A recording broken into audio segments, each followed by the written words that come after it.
what these wines were? No.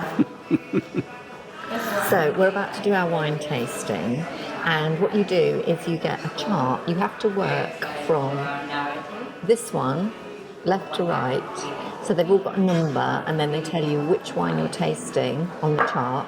And they also, we've got a pairing, so I've got cheese and Stuart's got dried fruit. So apparently what you do is you take a sip of the wine, then you take a bite of the cheese, and then you take another sip of the wine, and then you find out how that affects the change in taste and the deliciousness of it all. So I might not be able to speak after I finish this, but here goes.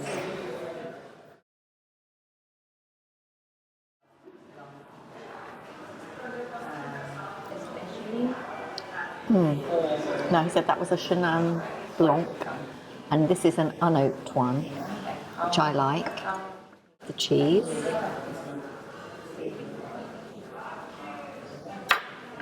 Lovely.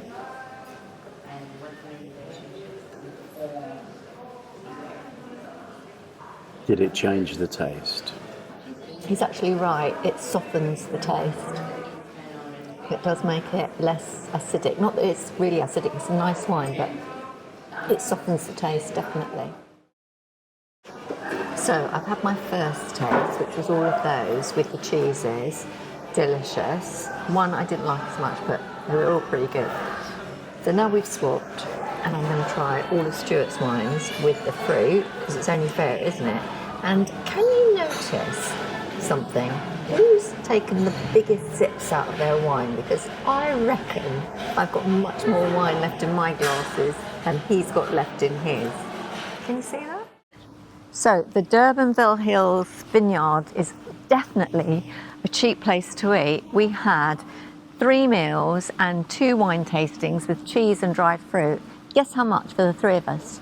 £30.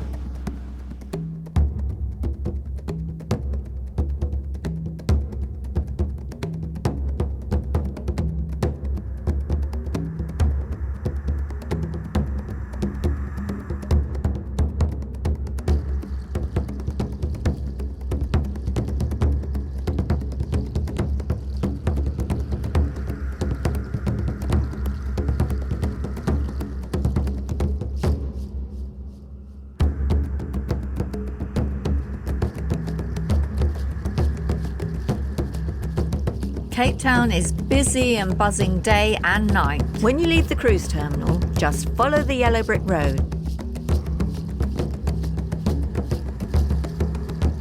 If you want to venture to Robben Island, that's where you get the ferry. We're at the Time Out Market in Cape Town. It's not quite as big as the one in Lisbon, but it is just as buzzy, and it has great toilets if you're at the waterfront. We stopped at Kirstenbosch Botanical Gardens.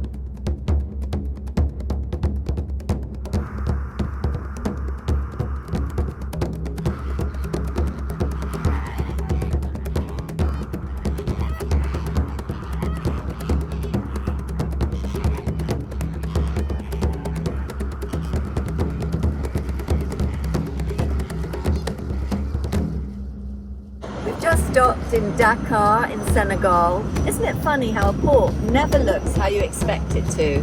We're off to explore.